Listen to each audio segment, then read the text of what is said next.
Welcome back. સમાચારોમાં આગળ વધીએ.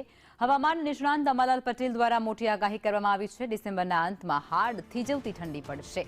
શિયાળાની ઋતુમાં બેવડી ઋતુની અસર પણ વધુ રહેશે, જેમાં 16 ડિસેમ્બરથી બેવડી ઋતુ વચ્ચે ગરમીનો અહેસાસ પણ લોકોને થવા માંડશે. 17 થી 19 ડિસેમ્બર સુધી વાદળછાયું વાતાવરણ રહેશે તેવું હવામાન નિષ્ણાંત અંબાલાલ પટેલ દ્વારા કહેવાઈ રહ્યું છે.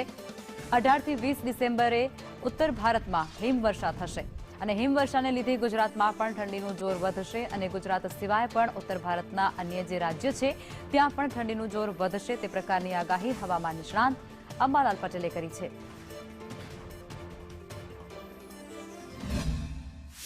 શિયાળાએ જમાવટ તો બોલાવી છે, પરંતુ હજી બેવડી ઋતુનો અસર ગુજરાતમાં જોવા મળી રહી છે. જ્યારે આગામી દિવસમાં ઠંડીને લઈને શું રહેવાનું છે ગુજરાતનું વાતાવરણ, સીધી જ વાત અંબાલાલ પટેલ સાથે કરીએ.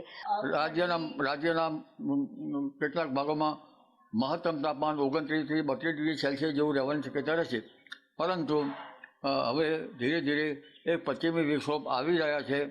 જે તારીખ 16 થી પશ્ચિમ વિક્ષોભ આવશે અને તારીખ 18 થી 20માં આ પશ્ચિમ વિક્ષોભ આવતા દેશના ઉત્તરીય પર્વતીય પ્રદેશોમાં ભારે હિમવર્ષા અને તારીખ 18 બાદ બરફવર્ષા પણ થવાની શક્યતા રહે, જેના કારણે 22 ડિસેમ્બર બાદ લગભગ આકરી ઠંડીને વેગ મળે.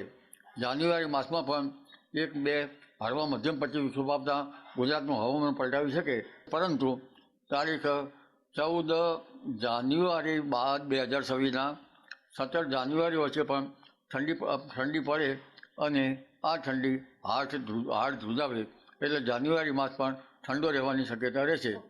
પરંતુ હાલમાં ઠંડી 22 ડિસેમ્બર બાદ ઠંડી પડવાની શક્યતા રહેતા લગભગ આ વખતે નબળા પશ્ચિમ વિક્ષોભ આવવાની સાથે વાદળો રહેતા નથી, એટલે મહત્તમ તાપમાનમાં ઘટાડો થતો નથી. કેમેરામેન મનીષ વાણિયા સાથે દિવ્યા ચૌહાણ, સંદેશ.